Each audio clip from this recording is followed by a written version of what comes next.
네, 성도 여러분, 혹시 이런 유머를 들어보신 적 있으십니까?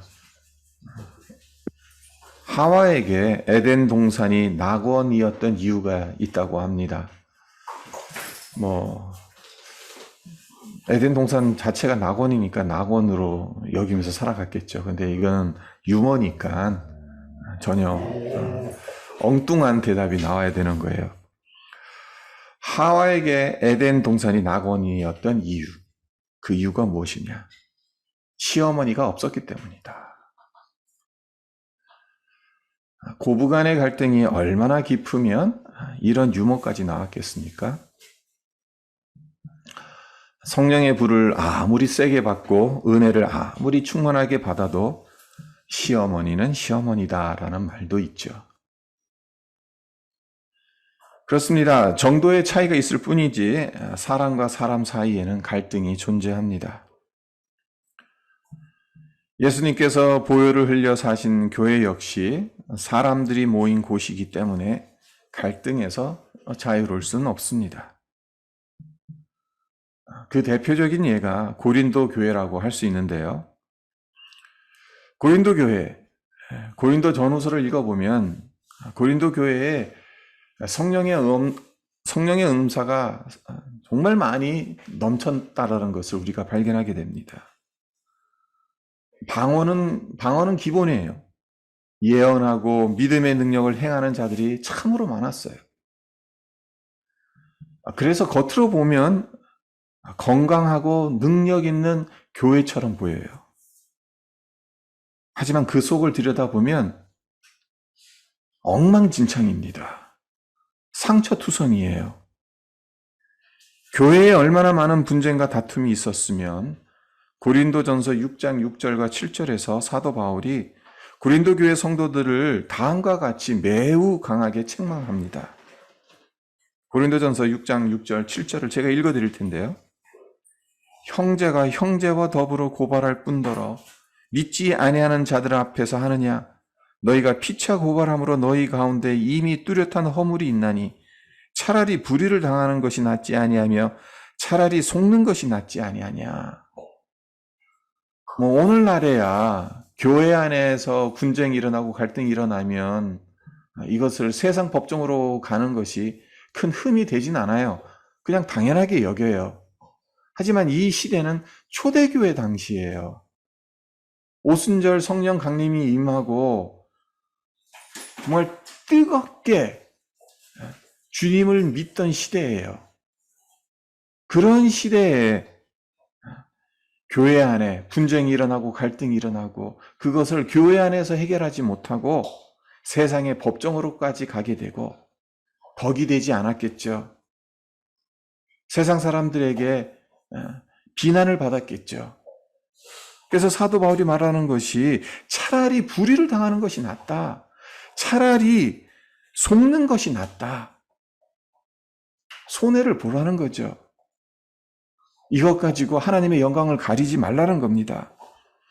교회 안에 생긴 분쟁이 얼마나 심각했으면 교회 밖에 세상 법정에까지 들고 나갔겠습니까? 고린도 교회가 그러했다는 거예요. 오늘 본문 말씀인 에베소서에서도 사도 바울이 뭐라고 말합니까? 에베소 성도들에게 너희가 부르심을 입은 부름에 합당하게 행하여 모든 겸손과 온유로 하고 오래 참음으로 사랑 가운데에서 서로 용납하고 평안에 매는 줄로 성령이 하나 되게 되신 것을 힘써 지키라라고 권면하고 있어요. 사도 바울이 이렇게 권면하는 이유가 무엇이겠습니까? 에베소 교회 역시 갈등이 있었다는 거예요. 분쟁이 있었다는 거예요. 다툼이 있었다는 거죠. 에베소 교회가 실제로 그렇게 하지 못하니까 사도 바울이 편지를 써서 권면하는 것입니다. 성도 간에 다투지 말고 서로 용납하고 성령의 하나 되게 하신 것을 지키라고 당부하고 있는 겁니다. 그리고 그 관계는 겸손과 온유와 오래 참음과 사랑 그리고 평안에 매는 줄로 만들어 가야 한다라고 이야기하고 있는 것이죠. 성도 간에 관계 맺음을 어떻게 하느냐? 성도 개인적인 신앙생활을 위해서, 그리고 공동체적으로는 건강한 교회를 세워나가기 위해서 매우 중요한 부분입니다.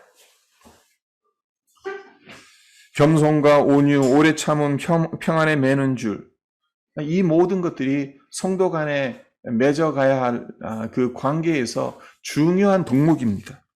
이 모든 것을 살펴보았으면 참 좋겠습니다만은 시간 관계상 온유에 대해서만 살펴보도록 하죠.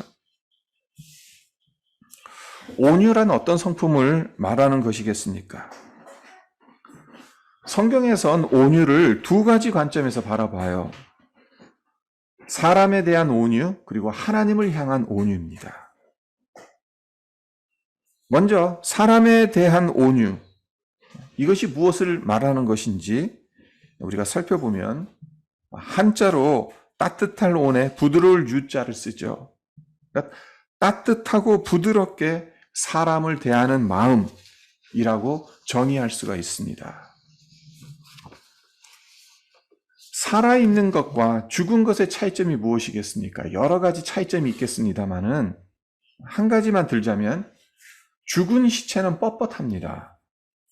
살아있는 생명체는 부드러워요. 죽은 시체는 더 이상 피가 돌지 않기 때문에 온기가 없어요. 차갑죠. 뻣뻣합니다. 그러나 살아있는 몸은 피가 온몸에 돌기 때문에 따뜻합니다. 교육학 이론에 하로우의 실험이라는 이론이 있습니다. 심리학자인 하로우 교수가 젖먹이 아기 원숭이들 앞에 두 개의 인형을 갖다 놨어요. 하나는 철사를 엮어서 엄마 원숭이처럼 만들고 가슴에 우유병을 넣어둡니다. 그리고 다른 하나는 부드럽고 두꺼운 천으로 만들어서 가슴에 우유병을 넣어둡니다. 그리고 새끼 원숭이들이 어떻게 반응하는지를 살펴보았어요. 두 인형을 만들어서 갖다 놓은 첫날에는 아기 원숭이들이 두 인형에게 다 갔어요. 그리고 그 두 인형 속에 있는 우유를 빨아먹었습니다. 그러나 그 다음날부터는 철사로 만든 인형에게는 가지 않는 거예요. 부드러운 천으로 만든 인형에게만 가는 거예요. 그리고 그 인형 안에 있는 우유만 먹는 겁니다. 이 실험이 시사하는 바가 무엇이겠습니까? 말 못하는 짐승도 따뜻하고 부드러운 것을 찾는다는 거죠. 철사처럼 딱딱하고 차가운 그것에는 웬만하면 가지 않겠다는 거죠. 말 못하는 짐승도 따뜻하고 부드러운 것을 찾는다면 우리 인간은 이보다 더하면 더했지 덜하지는 않을 겁니다. 네, 부드러움과 따뜻함을 좋아하지 딱딱함과 차가움을 좋아하는 사람은 없습니다. 온유한 성품의 사람에게 다가가고 싶지 얼음처럼 차가운 사람, 바늘 찔러도 피 한 방울 나올 것 같지 않은 사람에게 다가가고 싶진 않습니다. 그러나 성도 여러분, 온유를 뜻하는 헬라어 단어가 프라우테스라고 하는데 이 프라우테스라는 단어엔 따뜻함과 부드러움의 의미만을 지니고 있지 않다라는 것을 우리가 기억할 필요가 있어요.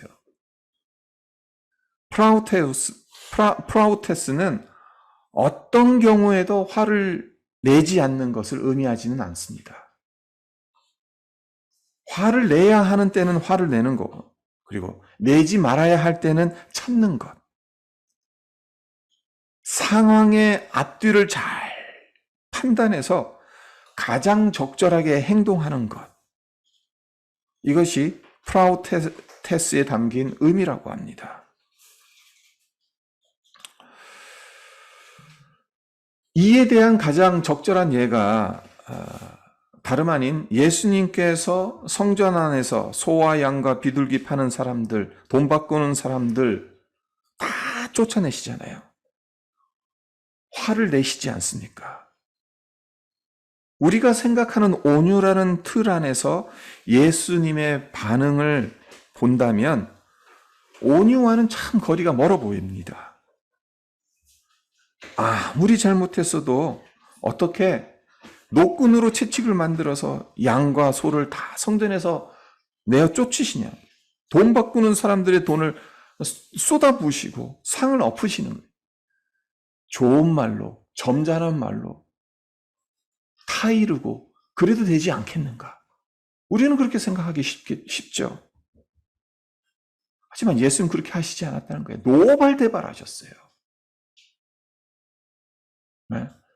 우리가 보지 못해서 알 수는 없습니다만은 예수님이 정말 얼굴이 울그락불그락하면서 정말 그 입에 험한 말을 하셨을 거예요. 이 독사의 새끼들아 하면서 욕도 하셨을 거예요. 성경에서 말하는 온유가 다르다는 겁니다. 온유하심의 완벽한 모델이신 예수님의 온유는 우리의 일반적인 생각과는 달라도 많이 다르다는 겁니다. 해야 할 것과 하지 말아야 할 것을 구별하는 것. 그래서 해야 할 일은 어떤 일이 있어도 하고 하지 말아야 할 일은 하늘이 무너져도 하지 않는 것. 진정한 온유란, 성경에서 말하는 온유란 부드럽고 온화하지만 무작정 부드럽고 따뜻하게 대하는 것이 아니다. 그냥 물에 물 탄 듯 술에 술 탄 듯.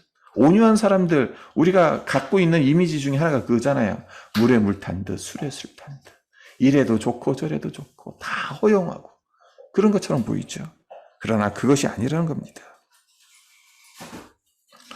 사람에 대한 온유, 성경에서 말하는 그 온유가 무엇인지. 문제가 하나 있습니다. 교회를 오래 다니면 자동적으로 온유한 성품을 소유했으면 참 좋겠는데 교회 오래 다녔다고 해서 자동적으로 온유해지는 것은 아니라는 게 문제예요.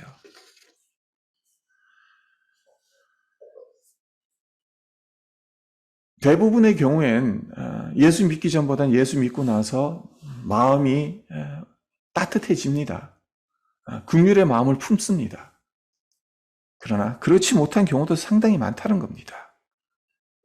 그렇다면 어떻게 해야 온유함을 겸비해서 서로 용납하라는 하나님의 말씀을 지킬 수 있을까?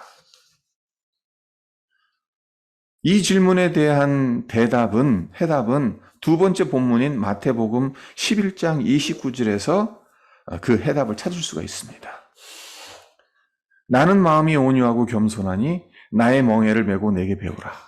그리하하면 너희 마음이 쉼을 얻으리니. 잘 보세요. 예수님은 나를 따르라. 그러면 너희 마음이 온유해지고 안식을 얻으리라. 그렇게 말씀하시지 않았어요. 나의 마음이 온유하고 겸손하니 내게로 와서 나의 온유함을 배우라고 하셨어요. 예수님의 이 말씀에서 우리가 봐야 하는 것이 무엇이겠습니까? 온유함이란 예수님을 믿기만 하면, 예수님을 따르기만 하면 자동적으로 주어지는 선물이 아니라는 겁니다. 비록 쉬운 멍에이라 하더라도 멍에를 매야 하는 수고와 노력이 필요하다는 거예요. 예수님의 온유하심을 배우고자 노력하는 사람에게 주님의 온유하심을 본받을 수 있다는 것입니다. 그리고 우리가 기억해야 하는 것은 예수님의 온유하심은 궁극적으로 하나님께 대한 온유라는 거예요. 사람을 향한 온유이기 이전에 앞서서 하나님께 대한 온유라는 겁니다. 언젠가도 말씀드렸습니다마는 프라우테스라는 이 온유에 담긴 문자적 의미, 그것은 야생마가 주인의 명령에 순종하도록 길들여졌다라는 의미가 담겨져 있어요. 야생마, 길들이기 참 어렵습니다. 그리고 야생마 중에서도 길들이기 정말 힘든 말은 무리를 이끄는 대장말이라고 해요. 대장말은 다른 야생마에 비해서 훨씬 거칠고 고집이 셉니다. 그래서 야생마 길들이기를 정말 잘하는 카우보이들도 혼신의 힘을 다해 젖 먹던 힘까지 다 해야 몇 날 며칠을 씨름해야 그 말을 길들일 수 있다고 합니다. 말은 말대로 자기 목숨 내놓는 한이 있어도 절대로 카우보이가 자기 등 위에 올라타는 것을 허락하지 않고, 카우보이는 카우보이 나름대로 자기 명예를 걸고 말을 길들이고자 하는 이 처절한 싸움에서 마침내 카우보이가 이기게 되면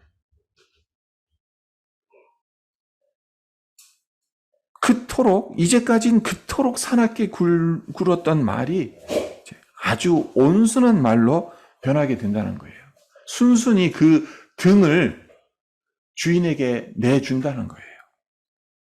주인의 명령에 절대 복종하고 주인을 위해서 목숨을 바친다는 겁니다. 그런데 이 야생마가 사람에게 길들여졌다고 해서 야생을 질주했던 힘까지 잃어버리겠습니까? 아니죠. 그대로 간직하고 있어요. 야생의 힘을 상실했다면은 그 말은 쓸모없는 말이에요. 그런 말이라면 굳이 그렇게 힘들여서 길들일 필요가 없어요. 야생마를 길들이는 목적은 길들여서 그 힘을 사용하고자 하는 겁니다. 명마일수록 야생의 힘, 더 빨리, 더 멀리, 더 오래 달리는 힘을 잃어버리지 않아요. 달라진 것이 있다면 그 힘을 주인이 원하는 곳에 사용한다는 거죠.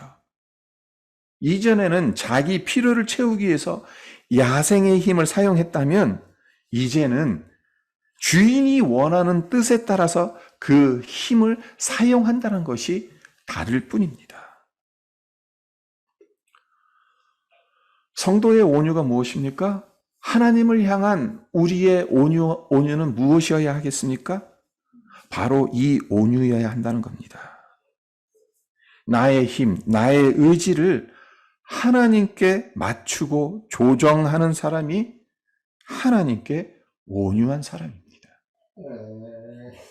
육신의 정욕, 세상의 법칙에 따라 내 힘을 더 이상 사용하는 것이 아니라 주님의 세미한 음성에도 민감하게 반응하며 순종하는 것에 모든 힘을 쏟아붓는 사람이 예수님의 온유를 배운 사람입니다. 사실 인생의 광야가 우리에게 주어진 이유가 무엇인가? 바로 이 싸움을 하라는 것이지 않을까요? 야곱을 보세요. 야복강 강가에서 야곱이 하나님과 씨름했어요. 근데 야곱 인생 전체를 보면은 그의 인생 전체가 하나님과 씨름했다라고 볼 수도 있어요. 단순히 야복강가에서만 하나님과 씨름한 것이 아닙니다. 그의 인생 전체를 통해서 하나님과 씨름했습니다. 야복강가의 그 씨름은 축약해서 야곱의 삶이 하나님과 씨름했던 삶이다. 그래서 이스라엘이라는 이름을 얻은 삶이다. 라는 것을 상징적으로 보여주는 거예요. 야곱처럼 하나님과 씨름하는 것, 그것이 우리의 인생이라고 할 수가 있습니다. 우리가 신앙생활을 한다라는 것, 하나님과 이 씨름을 해나가는 겁니다. 근데 문제는 미련하고 어리석은 사람은 어떻게 합니까? 이기지도 못할 이 싸움을 그냥 계속 질질 끄는 거예요. 계속 하나님을 이기려 들려고 한다는 거예요. 그래서 겪지 않아도 될 고통을 겪는다는 겁니다. 한마디로 뻗팅기는 거죠. 내가 도저히 이길 수 없는데도 내 자존심, 지키려고, 내 자아, 내 고집 지키려고 끝까지 버티는 거예요. 네. 빨리, 깨끗이 하나님께 항복하고 길들여지는 것이 지혜이지 않겠습니까? 어차피 항복해야 되고 어차피 길들여져야 된다면 내가 고통당하기 전에 하나님 앞에 무릎 꿇는 것이 현명한 것이지 않겠습니까? 바라기는 우리 성도님들은 하나님께 빨리 깨끗이 항복하시고 길들여져서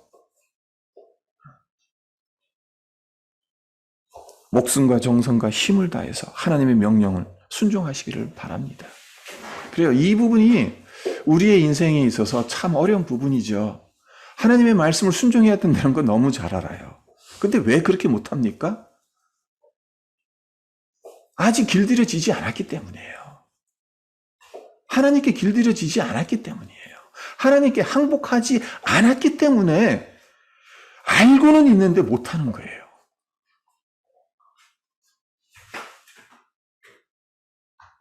그리고 또 우리가 기억해야 되는 것은 날마다 하나님께 내 마음의 왕자를 내어드리는 훈련이 필요하다는 겁니다. 우리는 야생마처럼 단순한 존재가 아니에요. 야생마는 한 번 항복하면, 한 번 길들여지면 이 사람이 내 주인이구나. 이 사람을 위해서 내 목숨을 바쳐야겠구나. 이 사람의 명령이라면 불길도 뛰어들어야 되겠구나. 야생마는 그냥 그렇게 정해버려요. 단순하니까. 하지만 인간은 그러지 못하다는 거예요. 한 번 항복했다고 해서 그 마음을 계속 유지하지 못한다는 겁니다. 여기 계신 우리 모든 성도님들, 인생에 있어서 하나님께 항복했던 적이 최소한 한 번은 있었을 겁니다. 하나님께 회개하고 무릎 꿇고 내 잘못을 구하고 하나님이 나의 주인이십니다라는 그 고백을 최소한 한 번은 하셨을 거예요. 하지만 우리는 야생마가 아니라는 거예요. 한 번 했다고 해서 그것이 계속 지속되지 않는다는 거예요. 큰 은혜를 받고 주님께 모든 것을 드린다는 그런 결단을 했어도 한 작심삼일이라고 한 3일만 지나면 잊어버립니다. 주님이 아닌 내가 주인이 되려는 본능적인 욕구가 우리 안에서 끊임없이 올라와요.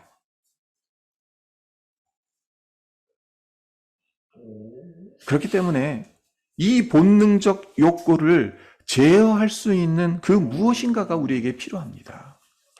우리 스스로는 이 욕구를 제어하기가 쉽지가 않아요. 불가능합니다.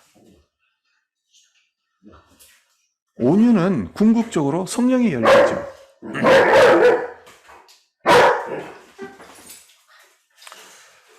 성령의 열매라고 한다. 이것은 무엇이냐면은 내가 노력해서 시간이 지난다고 저절로 맺어지는 것이 아니라는 겁니다. 성령께서 우리를 지배하시고 다스리셔야 온유의 열매를 맺을 수 있다는 겁니다. 그렇기 때문에 우리의 마음을 성령께 부드럽게 해주시도록 성령께서 우리의 마음을 다스려 주시고 지배해 주시기를 위해서 우리가 날마다 기도해야 된다는 거예요. 그리고 그러기 위해선 주님의 말씀을 가까이 두고 묵상하지 않으면 안 된다는 겁니다. 왜 그렇습니까? 성령은 성령 마음대로 움직이시는 분이 아니에요. 성령은 말씀을 통해서 우리 안에서 역사하세요. 하나님의 말씀이 우리 마음을 주장해야 한다는 겁니다. 하나님 말씀이라는 씨앗이 우리 안에 심겨지고 그 씨앗이 싹이 트고 자라서 어떤 열매로 자라가게 되느냐? 성령의 열매로 자라가게 된다는 거예요. 말씀의 씨앗이 없는데 성령의 열매가 맺혀진다? 그것은 어불성설이라는 거예요. 말씀의 씨앗이 우리 안에 계속해서 심겨져야 되는 겁니다. 그것을 통해서 성령의 열매가 맺혀져 간다는 것입니다. 아모스 8장 11절에 아모스 선지자가 이렇게 선포합니다. 보라 날이 이를지라 내가 기근을 땅에 보내리니 양식이 없어 주림이 아니며 물이 없어 가람이 아니요 여호와의 말씀을 듣지 못한 기갈이라. 육신적인 기갈, 그것이 아니라 여호와의 말씀을 듣지 못한 영적 기갈. 하나님의 말씀이 우리의 심령 속에 임하지 않으면 딱딱한 돌짝밭이 될 수밖에 없습니다. 그리고 딱딱한 돌짝밭이 되면 그 딱딱한 마음으로는 하나님을 향해 온유해질 수가 없어요. 하나님께 길들여질 수가 없다는 사실입니다. 그렇게 되면 우리의 마음이 주님의 세미한 명령에도 순종하는 마음으로 길들여지기가 어렵습니다. 오히려 마음이 강팍해지고 완악해져서 가시덩굴이 자라게 되고 이 가시가 나를 찌르고 다른 사람들도 찌르게 되는 거예요. 그래서 하나님의 말씀 사모하고 그 말씀의 씨앗을 우리 마음속에 계속해서 뿌리는 일이 너무나도 중요하다는 점입니다. 그렇게 할 때 아무리 힘든 일이라도 하나님의 뜻이라면 온유함으로 순종할 수 있는 힘을 하나님께서 제공하십니다. 나의 눈, 세상적인 눈이 아닌 주님의 눈, 성경의 눈으로 사람과 사물을 보고 대하는 법을 배우게 됩니다. 순종하기 어려운 문제를 만나더라도 그 문제를 다스리는 방법을 말씀을 통해서 터득하게 되는 겁니다. 우리에게는 사람에 대한 온유, 따뜻하고 부드러운 그 마음을 품어야겠죠. 그리고 하나님을 향한 온유, 하나님께 길들여지는 이 두 가지가 다 필요합니다. 하지만 우리 성도들이 지녀야 할 근본적인, 일차적인 온유는 하나님에 대한 온유입니다. 먼저는 하나님을 향한 온유를 우리가 가질 수 있어야 되는 거예요. 그리고 하나님을 향한 온유함을 우리가 가지기 위해선 하나님의 말씀에 순종하도록 길들여져야 된다는 사실. 아무리 출중하고 좋은 능력을 가지고 있다 하더라도 주인에게 순종하지 않으면 그 말은 아무런 가치가 없는 것처럼 그냥 잘 뛰는 말, 힘 좋은 말, 근데 아무 쓸데없는 말.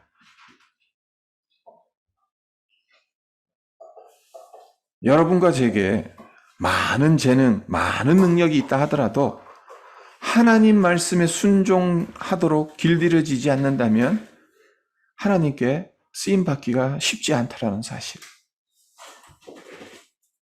하나님은 하나님의 명령이라면 어떤 명령이라도 기쁘게 순복하는 자를 찾으십니다. 그리고 그러한 사람을 귀하게 사용하십니다. 그리고 그러한 자를 통해서 주의를 따뜻하고 부드럽게 만들어 가십니다. 서로 용납하게 하시고 성령 안에서 하나 되게 하십니다. 오늘 에베소서 본문 말씀에서 사도 바울이 에베소 성도들을 향해서 여러 가지 덕목들을 이야기한단 말이에요. 근데 그 중에서 특별히 오늘 온유에 대한 성품을 우리가 살펴보았는데 우리가 어떻게 서로 용납할 수 있습니까? 어떻게 서로 문제들을 해결해 갈 수가 있겠습니까? 사람이 살아가다 보면 사람과 사람 사이엔 갈등이 존재할 수밖에 없는데 부부 사이에도 부모와 자식 사이에도 다툼이 있고 갈등이 있고 그럴 수밖에 없는데 어떻게 서로 용납할 수 있겠냐는 거예요.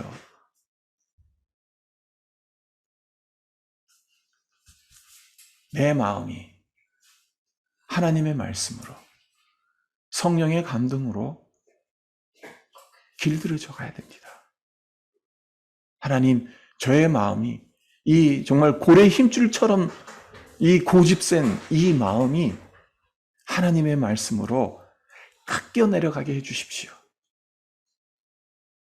내 이 자아가, 이 내 자존심, 이 고집이 하나님의 성령의 감동으로 깎여져서 하나님의 세미한 음성에도 귀 기울일 줄 알고 그 음성에도 민감하게 반응할 수 있는 정말 하나님을 향한 온유함을 우리가 가질 수 있게 해주십시오. 우리의 신앙의 여정에 정말 이 은혜가 넘쳤으면 합니다. 그래서 서로 용납하는, 성령 안에서 하나 되는 그런 역사가 우리 가운데서 일어나고, 그로 말미암아 우리 교회가 더욱더 건강하고 아름답게 세워져 갈 수 있기를 바랍니다. 그뿐만 아니라 우리 모든 성도들의 가정 안에 온유함으로 인한 평안과 기쁨이 넘쳐나고, 우리 주변에 우리 때문에 따뜻하고 부드러움이 흘러넘쳐가는 그러한 은혜, 그러한 축복이 우리를 통해서 전달되고 유통되어지기를 주님의 이름으로 축원드립니다. 잠깐 기도하겠습니다. 하나님 아버지, 감사합니다. 오늘 에베소서 4장과 또 마태복음 11장 말씀을 통해서 성도로서 지녀야 할 성품 중에 서로 화목하기 위해서, 서로 용납하기 위해서, 서로 하나 되기 위해서 필요한 이 온유를 어떻게 해야 우리가 가질 수 있는지에 대해서 우리가 살펴보았습니다. 하나님, 정말 우리가 겸손해야 되고 온유해야 되고 또 오래 참아야 되고 사랑 가운데서 서로 용납해야 한다는 것, 사도 바울이 에베소 성도들에게 권하고 있는데 왜 그렇게 했는가? 실제로는 에베소 교회에 그러하지 못한 부분들이 너무나도 많았기 때문이다. 우리가 그 부분을 우리가 살펴보았습니다. 사람과 사람 사이에 갈등이 존재할 수밖에 없습니다. 하나님, 그러나 주님께서 요구하시는 것은 서로 용납하라는 것이고 성령 안에서 하나가 되라는 것이지 않습니까?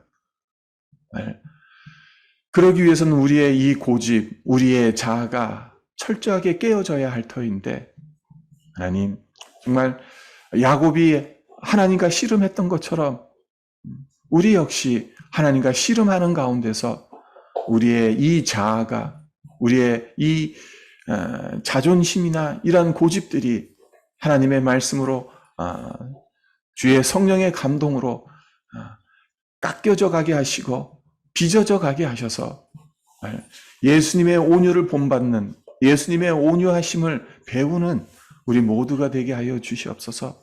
그렇게 우리의 삶을 살아가는 가운데 하나님께 영광이 되며 또 많은 사람들에게 축복과 은혜를 나누는 하나님, 그러한 유통자의 삶을 살아갈 수 있도록 우리 모든 성도들 하나님 함께 하시고 축복하여 주시옵소서.